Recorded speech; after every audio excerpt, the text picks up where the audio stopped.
Hello friends, स्वागत है आप सभी को हमारे यूट्यूब चैनल यूजफुल एकेडमी में।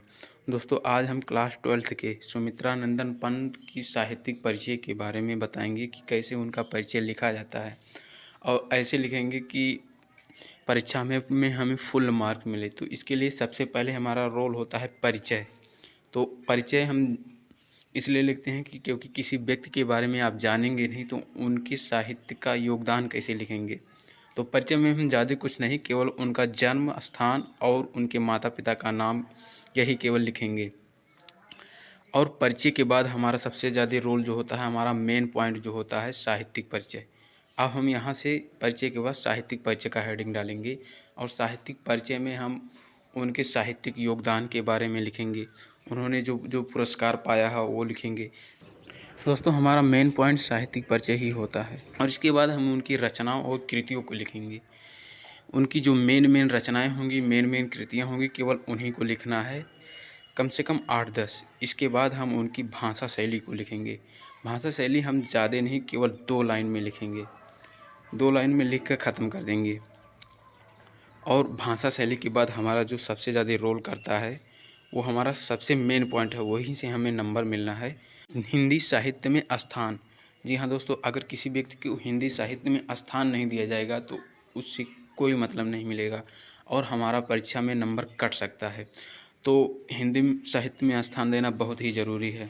तो दोस्तों, साहित्यिक परिचय में हमें यही मेन 5 हेडिंग को लिखना है और हमें यहीं से फुल मार्क्स मिल जाएगा। तो चलिए दोस्तों, शुरू करते हैं। सबसे पहले हम हेडिंग डालेंगे साहित्यिक परिचय सुमित्रानंदन पंत और इसके अंतर्गत हम हेडिंग लिखेंगे परिचय।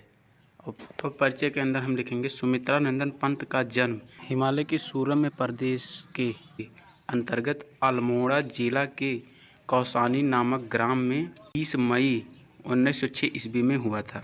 इनके पिता का नाम गंगादत्त पंत तथा माता का नाम सरस्वती देवी था। हेडिंग नंबर 2 हम लिखेंगे साहित्यिक परिचय और इसमें लिखेंगे छायावाद युग के प्रतिनिधि कवि सुमित्रानंदन पंत 7 वर्ष की आयु में ही कविता लिखना प्रारंभ कर दिए थे। तो सुमित्रानंदन पंत जो थे वो 7 वर्ष की आयु से ही कविता लिखना प्रारंभ कर दिए थे, अल्प आयु में ही। इनके काव्य कोमल एवं मृदुल भाव हेतु इन्हें प्राकृत का सुकुमार कहा जाता था। इन्हें क्या कहा जाता था? प्राकृत का सुकुमार कहा जाता था। इन्हें कला और बूढ़ा चाँद नामक ग्रंथ पर साहित्य अकादमी पुरस्कार, लोकायतन पर सोवियत भूमि पुरस्कार और चिदंबरा पर भारतीय ज्ञानपीठ पुरस्कार मिला।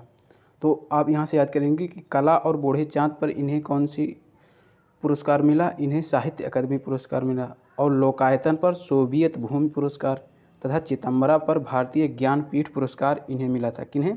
सुमित्रानंदन पंत को। और साथ ही भारत सरकार ने पंत जी को पद्म भूषण की उपाधि से विभूषित किया। इसके बाद हमारा अगला हेडिंग होगा सुमित्रानंदन पंत जी की रचनाएं। इसमें हम लिखेंगे इनकी निम्न रचनाएं लोकप्रिय हैं और लिखेंगे कला और बूढ़ा चाँद, युगवाणी, चिदंबरा, गुंजन, रजन, शिखर तथा हार आदि इनकी रचनाएं हैं। प्रमुख रचनाएं इनकी यही हैं।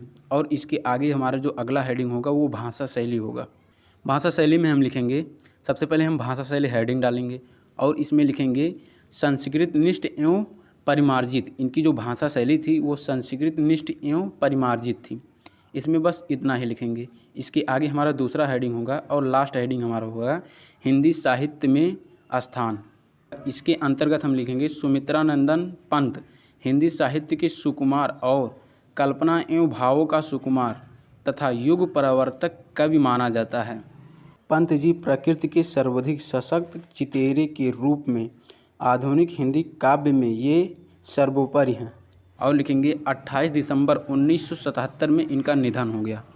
इसके बाद जो हमारा साहित्यिक परिचय है ये पूरा हो जाता है। और अगर आप इसी तरह से लिखते हैं जिस तरह मैंने बताया है आपको, हेडिंग वाइज हेडिंग, तो परीक्षा में आपको फुल मार्क मिलेंगे। तो दोस्तों, मैं आशा करता हूँ कि आपके लिए आज का ये जो हमारा वीडियो हो वो हेल्पफुल रहेगा। तो मिलते हैं नेक्स्ट वीडियो में। जय हिंद दोस्तों।